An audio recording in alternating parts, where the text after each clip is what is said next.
यदि आपने अभी तक हमारे चैनल को सब्सक्राइब नहीं किया है तो इसे सब्सक्राइब, लाइक और शेयर करें। नमस्कार मित्रों, मैं हूं डॉक्टर अभिषेक कुमार और आप देख रहे हैं तेजस न्यूज़ 167। और इस समय हम हैं झुंझुनू में और आज एक बहुत महत्वपूर्ण दिन है। यहाँ पर उच्च शिक्षण संस्था से संबंधित जो कोचिंगों का अभाव हुआ करता था, जैसे जी की, नीट की, और इसके लिए हमारे यहाँ के बच्चों को, आसपास के क्षेत्र के बच्चों को लगातार सीकर जाना पड़ता था, कोटा जाना पड़ता था, वहाँ हॉस्टल में रहना पड़ता था, बहुत भारी भारी फीसें देना पड़ता था। तो उसके समाधान के लिए यहाँ पर एक बहुत प्रसिद्ध शिक्षण संस्थान है जो कि बहुत लंबे समय से काम कर रहा है और अब उसके तत्वाधान में जी की, नीट की यहाँ पर कोचिंग प्रारंभ की जा रही है। ये मुकाम पर श्री राजेंद्र जी भामुला आज लगभग 60 से 70 शादियां में रात में 3 बजे तक बेटिया बिता हुआ की बढ़े तक भी पूछेगा। सबको मन है कि मारा आवे, मारे ठीसा की शोभा बढ़े। अति व्यस्तता के माए वह आपने बीच पधारे है वो प्यारेलाल जी ढोटिया साहब वहां के कालजा में विराजमान हुए। बहुत सारी बातें खी जा सके, समय की सीमा है। इस तरह का कार्य आज हमारे झुंझुनू में ये विपिन कैरियर इंस्टीट्यूट का जो शुभारंभ हुआ है, इसके लिए मैं इस ढूकिया परिवार को साधुवाद और धन्यवाद देता हूँ। झुंझुनू शिक्षा की दृष्टि से बहुत अग्रणी जिला है, लेकिन पिछले कुछ सालों से हमारे यहाँ के युवा कोटा और सीकर की तरफ जा रहे हैं। एक तरह से कहूँ तो ये ब्रेन ड्रेन हो रहा है। हमारी बुद्धि है उसका स्थानांतरण हो रहा है, दूसरे जिलों में जाके शिक्षा प्राप्त कर रहे हैं। तो आज ढूकिया जी ने एक ऐसा नया इंस्टीट्यूट स्थापित किया है जिसका इंफ्रास्ट्रक्चर को मैंने देखा, यहाँ के जो भी स्टाफ को देखा, काउंसलर की जो व्यवस्था देखी और वातानुकूलित कमरे देखे और शिक्षा का जो भी आजकल मॉडल है, आधुनिक तरह की नई टेक्निक के हिसाब से जो शिक्षा का सेटअप देखा, उसे लगता है कि झुंझुनू आज एक कैरियर बनाने के लिए और जो युवाओं के सपने हैं उनको डगर तक पहुंचाने के लिए ये इंस्टीट्यूट बहुत कामयाबी हासिल करेगा। ओके सदिया बालम ये जो नीरा डोला, आओ नी पधारो सा, आओ नी पधारो मारे से सा, आओ नी पधारो मारे। ओके सदिया बालम हो जोड़ी राजा हो, केसरिया बालम आओ नी पधारो सा, आओ नी पधारो मारे देश सा, आओ नी पधारो मारे दे। आओ तो हमारी मगे तड़ ये मगे तड़ करे वाली पूजा बोलो रे दादा, जय रे मगे तड़ ने बोलो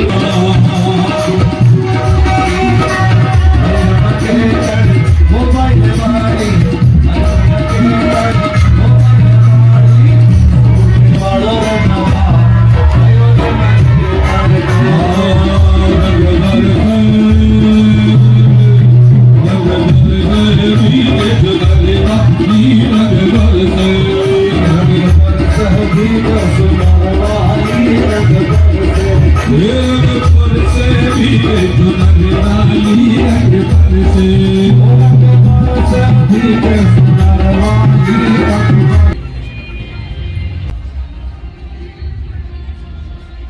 हमारे साथ में हैं राजेंद्र बाम्बू जी जो यहाँ के विधायक हैं। सर, कैसे आना हुआ, क्या फंक्शन है? आज झुंझुनू के इतिहास के लिए एक बड़ा लैंडमार्क स्थापित होने गया है कि एक शिक्षित ज़िला है, पूरे राजस्थान का अग्रणी ज़िला है शिक्षा में और बालिका शिक्षा में विशेषकर। यहाँ पे एक जो उच्च स्तर की जो कोचिंग इंस्टीट्यूट की कमी थी जिसमें युवाओं का भविष्य का निर्माण होता है, तो आज उस कमी को पूरा किया है। आज ये हमारे वीपीएल कैरियर इंस्टीट्यूट का आज शुभारंभ हुआ है। इसके कारण से झुंझुनू में जो एक कोचिंग हब बनने के अंदर एक कमी थी वो पूरी होगी और यहाँ के ज़िले वासियों को और पूरे राजस्थान वासियों के लिए बहुत बड़ी सौगात है, क्योंकि यहाँ का युवा बड़ा कॉम्पिटेंट है, बड़ा कॉन्फिडेंस वाला है और एक तरह से कहें कि वो आगे जो राष्ट्र निर्माण के अंदर भागीदारी इस तरह की कैरियर इंस्टीट्यूट में अपना भविष्य बनाएगा तो देश का नाम भी रोशन करेगा, जिले का भी नाम करेगा। तो मैं इस वीपीएल कैरियर का जो आज शुभारंभ हुआ है, इस इंस्टीट्यूट को बहुत बहुत साधुवाद धन्यवाद देता हूँ, इसके निदेशकों को, इसके प्रबंधन को, और झुंझुनू वासियों के लिए बहुत बड़ी सौगात है। और जो ब्रेन ड्रेन हो रहा था, हमारे बच्चे जो सीकर और कोटा दिल्ली जा रहे थे, ऐसा कुछ नहीं होगा।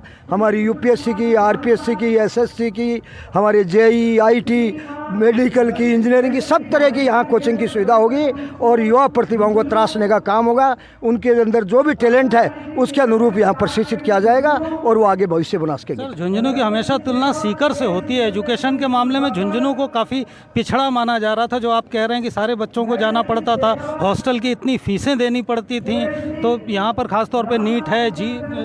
कुछ समय के लिए गैप आ गया था, लेकिन जो वीपीएल जैसी कैरियर इंस्टीट्यूट यहाँ आ रही हैं, उसके बाद में ये चीज़ दिन दूर नहीं कि झुंझुनू राजस्थान का कोचिंग के हिसाब से भी, कैरियर इंस्टीट्यूट के हिसाब से एक बड़ा हब होगा। ये एक नया मील का पत्थर स्थापित होगा ये संस्था। सर, आपके नेतृत्व में बजट में अपने झुंझुनू को क्या महत्वपूर्ण मिला?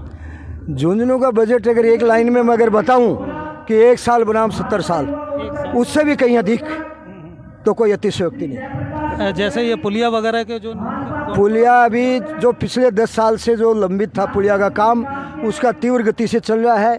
उसके अलावा हमें रिको फाटक पे पुलिया मिला है 45 करोड़ का, गुड्डा फाटक पे में 43 करोड़ का मिला है। चूँकि ये सेना सैनिकों और शहीदों की धरती है, तो हमें वार म्यूजियम मिला है, जो नरेंद्र मोदी ने किसी समय दिल्ली में एक मेमोरियल बनाया था, उसी की तर्ज पर हमारे भजन लाल जी ने ये दिया है। एक मल्टी कॉम्प्लेक्स बनेगा। उसके अलावा अनेक तरह के एयरपोर्ट की कनेक्टिविटी की फिजिबिलिटी, अनेक तरह की सड़कें, विकास के जितने भी काम बताएं वो सारे हमारे झुंझुनू के हो चुके हैं।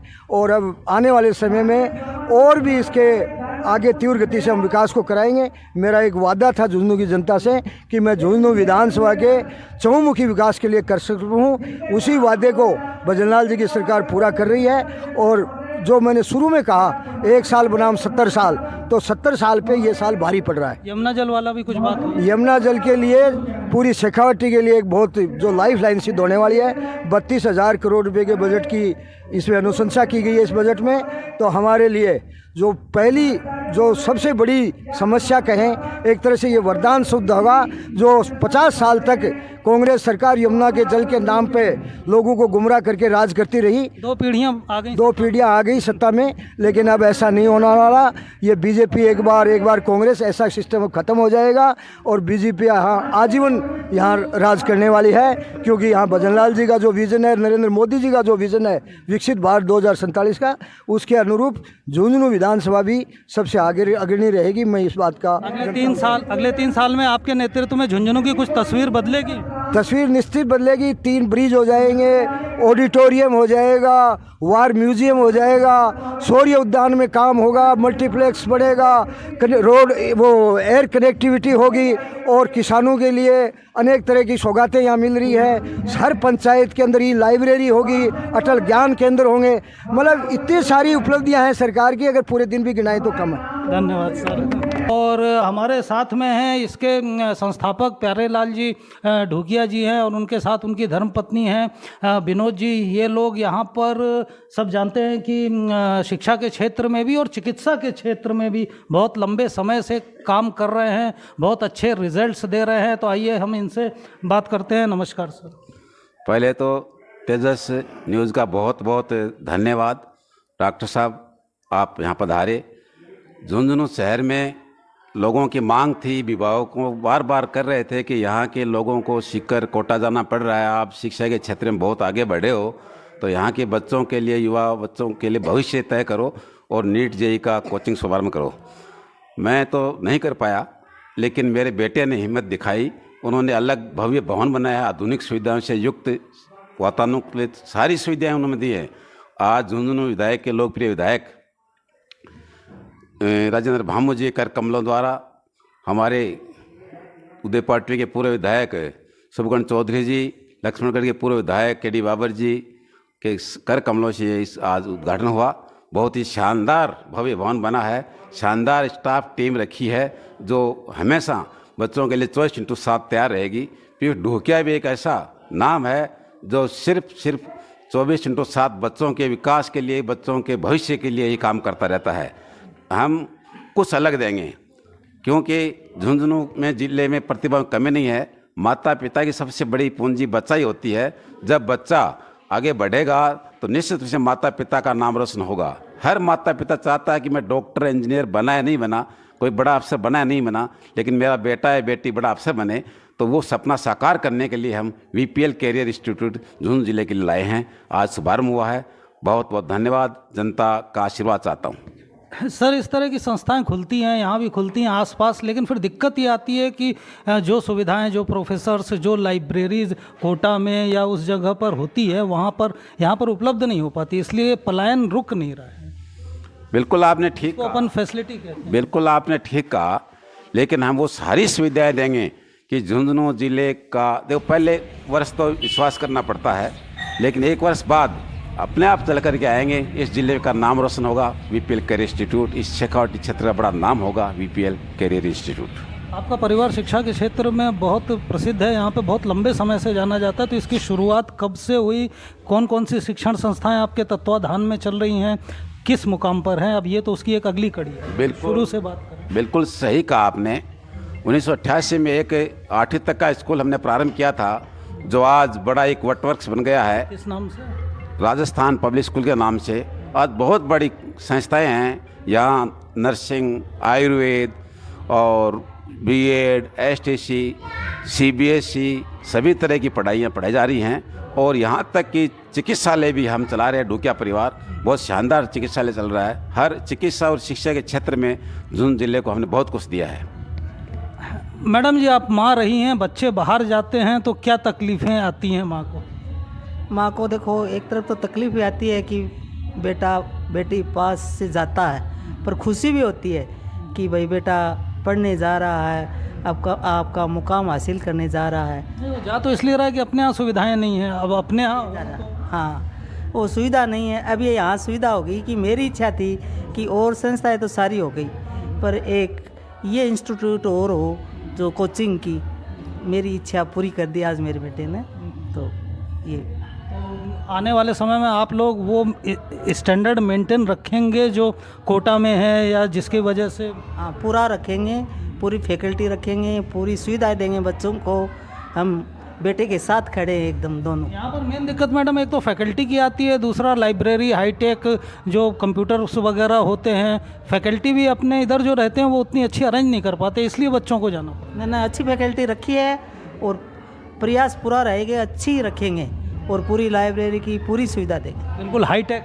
हाँ, हाईटेक इंस्टीट्यूट है। सर, अपना झुंझुनू वैसे भी अब हाईटेक हो रहा है। बजट में भी आप देख रहे हैं कि वो चाहे सड़क को लेकर हो, फ्लाईओवर को लेकर हो, कैसा देख रहे हैं आज से 5 साल बाद आप झुंझुनू को? बिल्कुल, अब झुंझुनू का समय आ गया है कोचिंग के क्षेत्र में आगे बढ़ने का। पहले कोटा था, फिर सीकर, अब झुंझुनू होगा।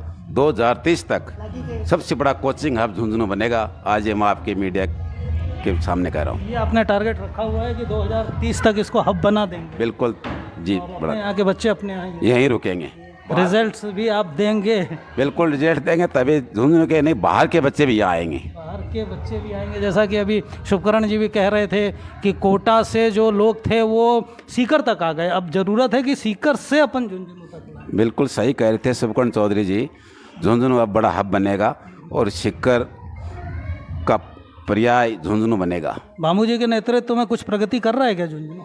हाँ बिल्कुल, भामू जी बहुत ही मेहनती अच्छे विधायक हैं और विधानसभा में उन्होंने खूब अच्छे ढंग से अपनी बात रखी, तो झुंझुनू को बहुत कुछ बजट में मिला है। बहुत कुछ बजट में? जी जी, बहुत बहुत धन्यवाद सर। भारत की है कहानी सदियों से ही पुरानी, ये जान की ये